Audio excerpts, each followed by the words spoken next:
So I'd like to talk about taking the requirements down to the next level, actually several levels down. So we're going to talk about DO-178C DAL-A Xen, and that entails high-level requirements, HLR, low-level requirements, LLR, design description, and then we have to, 178 context, we have to be very upfront about the fact that the code came first. So we are going to be using reverse engineering rules to do this for previously developed software.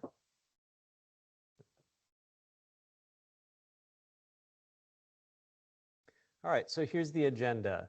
The reverse engineering challenge is what I'm going to cover in this first presentation today. I'm going to start with the open fast trace requirements example that Ian just gave us, walked right into the timer, so that'll be great. Introduce and use key 178C terms. These are not going to be like strict definitions. I'm just going to like walk by the terms and you'll be like, oh, you use them in a sentence. That's great. In addition, I have 3 brand new terms presented here for the first time. The tracer function, which is a way of referring to just the function name, which is at the top, tippy top of a call tree. That is where you start. It's like an entry point into your high level requirement, at which point it goes into a whole call tree. And once the thing goes crazy into this call tree, you kind of want to like put a box around that call tree. And then as a certifier, you want to look and see if you can pull out the low level requirements that thing is zipping around and doing.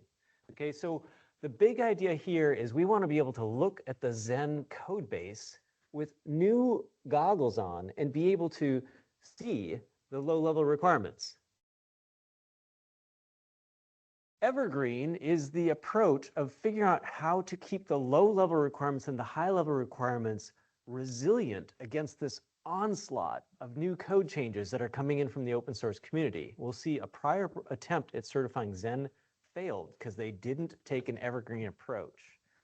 And then in order to do that, you have to know exactly which branch you're talking about. So code point is a new term. It's maybe not needed. It just means the branch you chose to certify, because there may be one branch you choose to certify, and then branches and branches and branches, and now this is the next one we want to certify. And so we kind of want to have this ability to do a delta between these 2 code points. I'd like to make a few helpful proposals. One is to define low-level requirements that are tailored for Xen, for reverse engineering, and that specifically show that Xen won't fail. It's better than just documenting what it does. We'll get into that distinction. Second, we're going to relax about the call tree. We're just going to chill out, okay? And all the conditions, we're going to kind of defer that for design. So in 178, you do requirements first. You get to done, then you start your design. So we're going to be like, hey, call tree and conditions, and it's just kind of, they're coming. They're coming. We'll get to that. And then we're going to have this interesting discovery about what is a source of truth that is external to Xen. You see, we love the code. We know the code. We got the repo. We got multiple repos downloaded. We're like using multiple branches and repos all the time. That's not a source of truth for requirements. That's the code. So where in the world do you get the source of truth? That's what we're going to talk about today. Wow. Okay. Okay, and this is where I'm working. So you can see, I'm so glad that Ian went before me. You can see his FUSA Rex, design Rex AMD, and then the generic timer that we just talked about. Here's his restructured text that he showed you. And starting there, we're going to go into lower level details. So I bet you want this example on the lower left here, read system counter frequency, comes out of this generic timer.rst. And it talks about the count freak EL0, and we're going to get into that example. Okay, but let me motivate this presentation first. What's so hard about doing a high assurance certification? Are there really any challenges, any dragons out there? So I heard a phrase today, so I altered this slide. Xen is a true type 1 hypervisor. Oh, really? Prove it.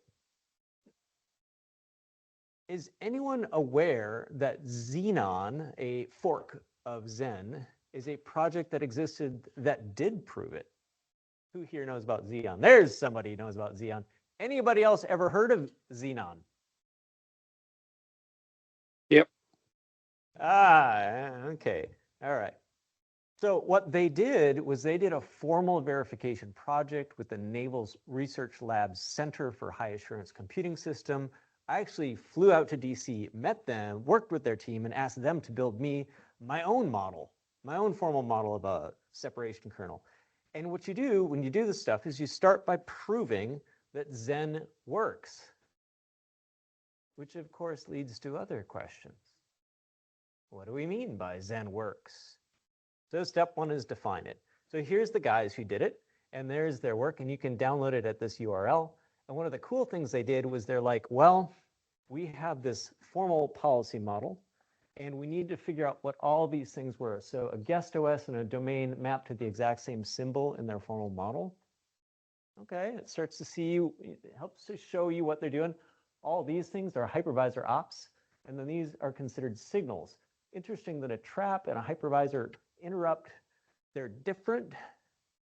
And of course, this is back on x86.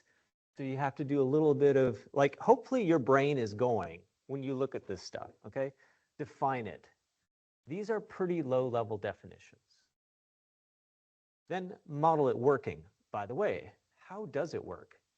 And if your model of how it works on x86 is no different than your model of how it works on ARM, I don't think you're really doing this right, okay?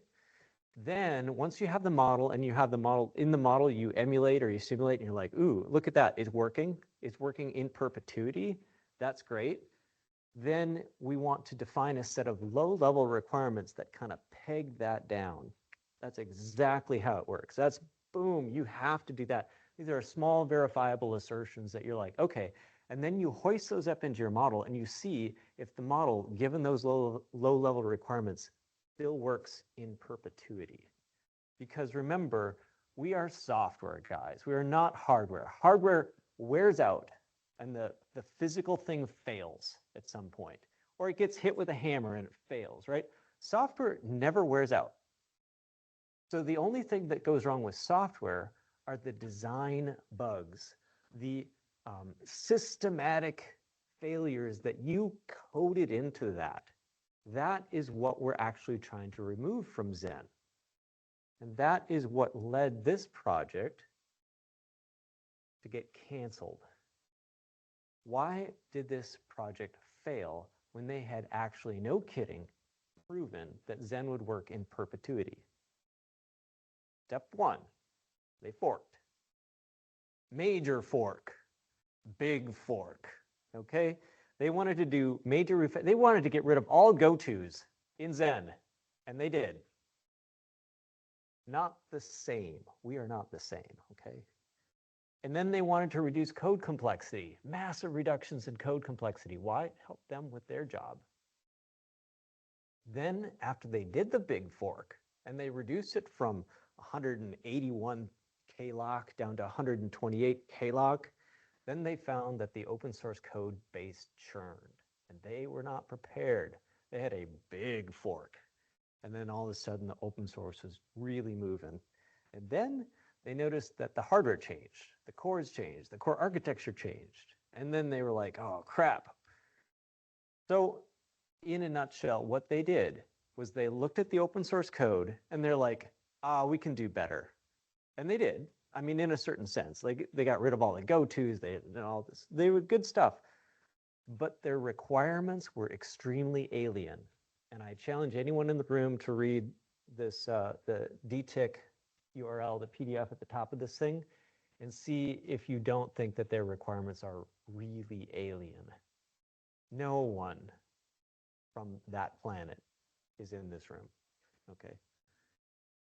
So I would like to propose, given all these problems, given that 2 decades ago, a really good project failed with a lot of support and a lot of intelligent people, how could they possibly fail? We would like to not make those same mistakes, okay? So collaborate more. Take a collaborative approach. Don't be sneering at people who write go-tos. Go-tos are there. We're going to live with them, okay? We're going to take a modular, open, reverse engineering, a more approach. We're going to collaborate more. And the code's going to come first. We're going to respect the code. Okay. Second, we're going to get new glasses. Okay. We're going to get the recollect. Learn to recollect bundles of requirements that already drive the code. Now, the rules we're going to play with is that we can go to the entire code base and look for just one kind of requirement, a pattern. Kind of like walking along the seashore and just looking for rocks that are red, or looking for rocks that are this or that or the other thing. You don't have to get them all. You do not need to collect every single requirement in one pass. That's the new approach. You're just going to be looking for the ones that you like today. And another team can be looking for the requirements that they like. And you all can move together and merge and put your requirements in the same bucket. In order to do that, I think that we're going to need to have a new kind of sublime kind of requirement, which means that multiple teams can put multiple push pins into the same line of code and say, I require it for this, I require it for that. Now, not every line of code needs to have multiple push pins in it, but some lines of code are going to be super important, and people from different teams are going to want to put their requirement on it, and you just don't want to have to like merge them all together in any unnatural way. Just allow people to independently, if I'm working on this bundle of code, I'll put a push pin wherever I want to in the code base. Subline. So I'd like to introduce the concept of tracers. So I showed you over here, you can see tracer.csv in my VS Code where I added this new file, and it's in IANS hierarchy. It's over there in fusa-rex, okay? And these lines 5 through 9 are the zoom in on the actual contents of that file. It's a comma-separated values file, okay? It's just a text file. I needed to say, what do we really need in order to get to done on a 178? So I want to like clear my mind and not get cluttered by all the like formal methods and like, no go-tos and like, what do we actually need here? First thing we need is verification. Good requirements are verifiable. You got to have it, okay? So what I'm going to do here is I'm showing that CountFreak and CountFreak EL2 are synonyms in the Xen code base for basically the same thing. So I needed to let that in. Those are like a definition and its synonym. And then the next thing I let in on line 8 is the name of the function, not the whole signature, not everything about that function, just the name. Why? I would like to be resilient against code changes in the future. So I just want to keep it real tight and real small. So you can change a lot of stuff about this function, but don't change its name. And if you do change the name, it should be pretty obvious to me, and it should be pretty easy for me to relink it. So that's what we mean by resilient, is it's obvious when it goes wrong, and it's easy to fix just the name. And then I am showing on line 9 the first of many low-level requirements. This particular one, maybe it's not that important, but this particular one is blatantly obvious when you look at the tippy top highest level C function, the pre-init Xen time, and not any of its call tree. What I'm trying to show here is that I can find a first low-level requirement for the top level of the call tree and not even finish the rest of that call tree out. I can commit this, I can review it, I can get to done, and then next week I can move on to the call tree. I can just grind my way down through this thing. Okay, this is a big one.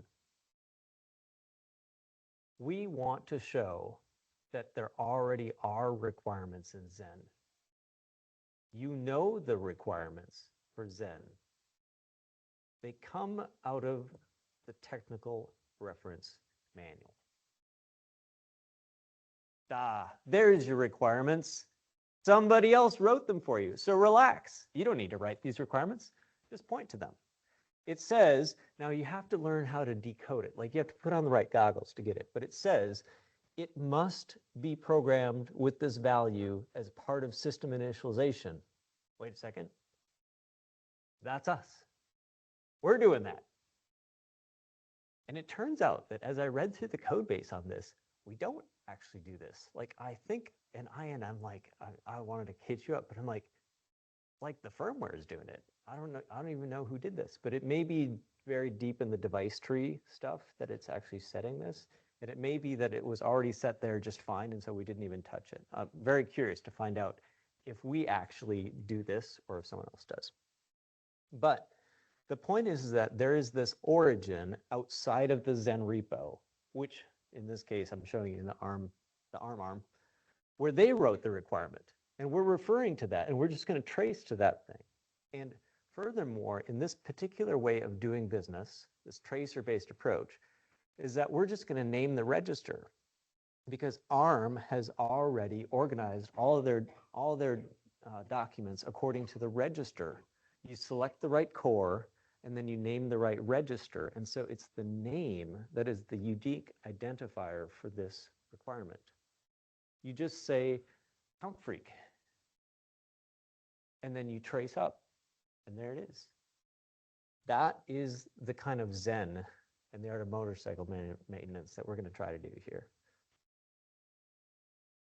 So what we really need to do to get to done with a 178 is to, here I didn't quote the 178, theirs is a slightly narrower set of things. This is the IEEE, which is a little bit broader, but you can see the concerns. Correct, unambiguous, complete, consistent, ranked for importance and or stability. Oh, that's new. Verifiable, modifiable, traceable. Of all these qualities, completeness is perhaps the most difficult to achieve. So we can help a lot. Verifiable is nailed. Traceable and modifiable to the origin is nailed. Correct, unambiguous, consistent, and complete. But when you're playing with device tree, which has a catalog of well-known names, that helps a ton. Or when you're playing with core registers. Now, notice I use the word core. It's slightly more ambiguous or vague than CPU. I notice the term CPU is being used here.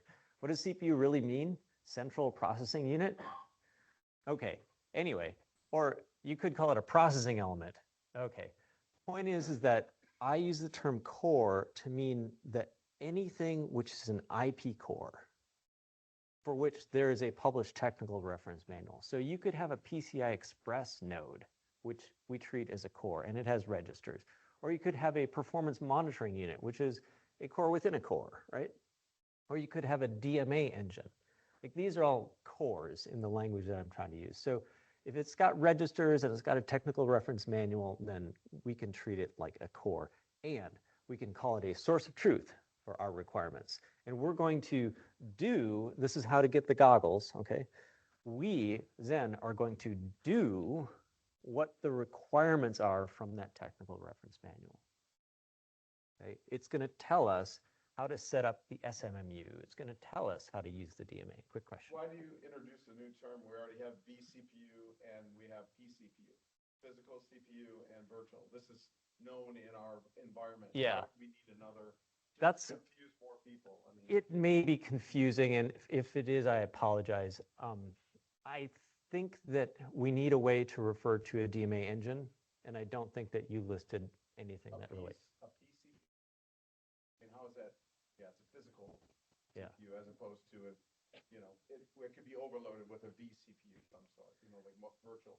Yeah, I'm just trying to point out that like a PCI Express is different than a CPU, and a DMA engine is different than a CPU, and a performance monitoring unit is a subordinate part, or an FPU, or an NPU, or like there's kind of, we're getting to have a lot of these different Just circuits. don't want to get through these runaway terms, and we're not, you know.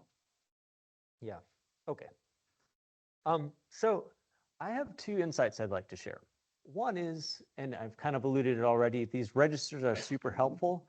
So could we find a way to automatically give some kind of a code parser or a Xen source code repo parser the goggles that we want to have? We just train this little automation to get it for us. And so step one is, could we lift low-level requirements or find nice rocks out of the code base? This first one of two has to do mostly with header files. Let me explain.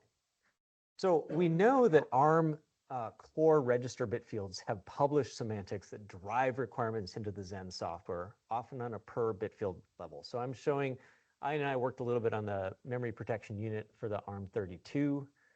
It's pretty similar in the ARM64, but this is all 32 thinking right here. And you can see that this is a Doxygen generated automation example. This is a proof of concept that we built.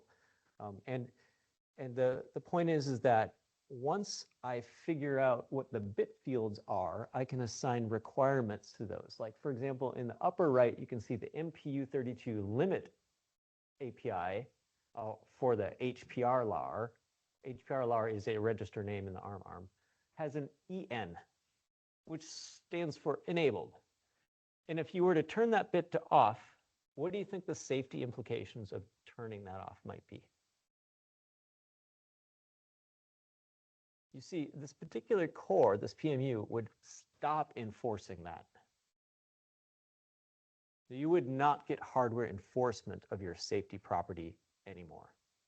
And so probably what would happen is that the memory region would cease to exist for the software that was running, and then it would not be able to access the memory that it needed to survive, and then the liveness property for that software that was relying upon that memory region would go failure. Okay, so don't tweak that bit, please. Now, I wonder if I could write a requirement, in like English language that said, hey, please don't turn off the enable bit on this one, thing in this little register you've never heard of, and all programmers just respect that. No. So what we do is we take a little bit more formal approach. Is that next to the EN bit in the header file, we can add a Doxygen comment that says, this will turn off the memory region, or something like that. And so we can begin to leverage that. We put that, this is what it means, together with these are the two ways to access it. You could turn it on or turn it off. And then you begin to build a shell out of that knowledge. So it comes from the ARM. And now here is a Doxygen example. So all my examples go into a database. So whether it comes from GTags, which is faster and cleaner, or Doxygen, which was the initial attempt, put it into a database, and then we do the analysis on it from there. And so this is me showing that the PRT is type deft. When you're compiling for 32-bit ARM, you're going to type def the MPU32 PR to be the normal name for this thing, the PRT. Okay, so then we can grep the code for all the uses of PRT. I don't care if it's a pointer or not. It's still a PRT. And then I can say, I would like to associate my EN. Please don't disable this memory region with all these cases. And so the point is that we don't want to write umpteen zillion duplicates of the same requirement. So we go to the source of truth. In the Xen source code, the header file for this particular bit field structure is the source of truth. And that's mapped one-to-one with the technical reference manual. And that's how we save our time. So we take the technical reference manual source of truth, we let it in using the header and the bit field struct, and then every use inherits the requirements for that. That's a way to kill a lot of birds with one stone. And this will link up, oh boy. All right, second one is using GTags. And what I want to show you here is that I can kind of see both the top of the call tree, shown here, the pre-init Xen time. And I can begin to show you, I can illustrate for you that there are some sets. And so this second pattern, again, I'm not trying to get every requirement in one pass, but this is a way to collect all the times where Xen software is going to set a variable. I have a parser that can detect every left-hand side of an assignment operator, which in C is the equal sign. Not the double equal sign, just single equal sign, okay? Left-hand side of that. And so I'm like, hey, parser, show me all the assignments. And then what I want to do is I want to shrink that list down and say, okay, show me only the assignments that are big uns, right? not local variables, automatics, or something like that. Show me the ones for the big uns. What are big uns? Well, it turns out that big uns are things that actually correspond to things outside of the Xen, outside of software. So if you're writing to a register, that's in a core, and that's outside of the Xen. If you're reading or writing from a device tree, that is a modular thing which is given to Xen at boot, and it's outside of Xen. And if you're writing to the state, it turns out that if you split Xen into two parts, init, whose job is to create the state, and runtime, whose job is to use the state, pretty much read-only, then you can see that the output from init is a collection of state in like vCPU and vCPU arch and stuff like that.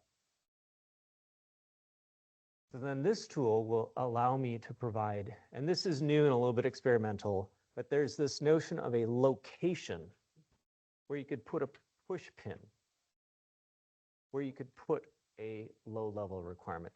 And this is an identifier, which is based on the DO-178C has a notion of conditions, which are called MCDC, and there are things that, like within curly braces, between two curly braces, this is a block of code, and the condition is above the block, above the curly braces, like an if will give you a block, a while, a for, these are things that give you blocks. Inside of that, all that code is going to run if you meet the condition, and that's how we test it. That's how we get to verified. So then the next question is in the future, could we just generate these low-level requirements expressions automatically? I think yes. And it turns out that learning how to generate these shell expressions is about the same thing as learning how to recognize them. You're building a little language that can recognize low-level requirements. So it's the goggles. We're just going to tune up the goggles for the next year or so until we can get really good at detecting Xen's low-level requirements. We don't get all these false positives, but we don't get any false negatives. We see all the requirements and we collect them. We recollect the requirements according to the pattern.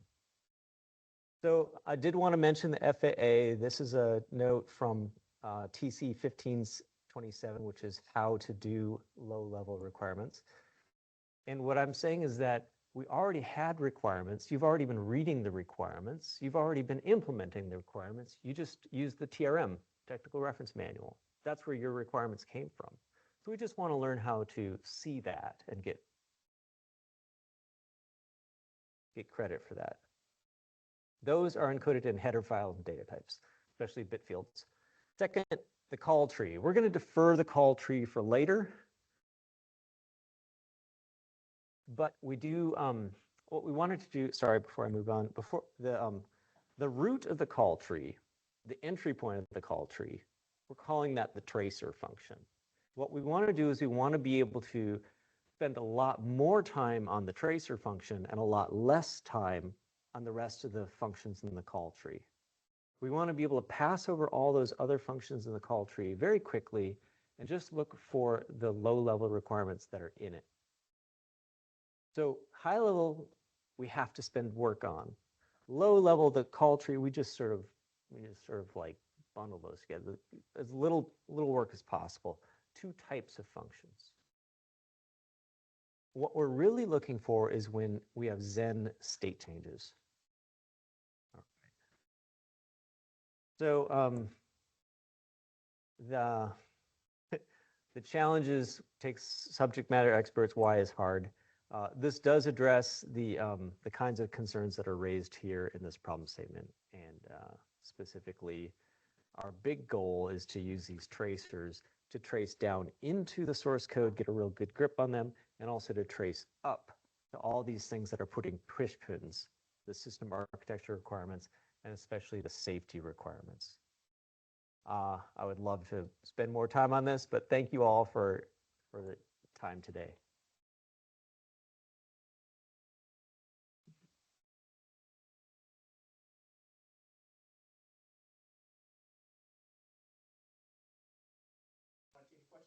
I'd be happy to take questions, or we can go to lunch. It's your call. Can you describe this notation of the lines of code, how you link it? Can you describe, like on some example, this body slash or something like that? Yeah. So I'm working in the GTags parser, which is part of the GNU global set. It's a lot crisper of a parser than what I found in Doxygen, so I've shifted to that tool. We'll be releasing that code as part of the GNU license, so you should be able to play with it and fiddle with it yourself. But the basic idea is that you should have a unique identifier for each code block, which is going to run as soon as its guarding condition is enabled. That's the sort of formal way of describing it. And so within any one function, you sometimes nest those blocks and you sometimes sequence those blocks. But the point is that we know that there will be a different, like for each block, it has a guarding condition. And so eventually you're going to need to, in MCDC with avionics certification rules, you're going to need to figure out how to get into that block and execute all the statements in there. So the naming convention basically is to sequentially number the distinct blocks. And then usually there's only one line which establishes the guarding condition. But occasionally there's more complex stuff in there. For example, an if might call a supporting function, or a for is going to set some local variables. And so the parser currently recognizes each of these as a distinct step. And that is, boy, I'd come to my next presentation on low-level requirements where I can give you a demo with the actual parser. Maybe we can take one more question.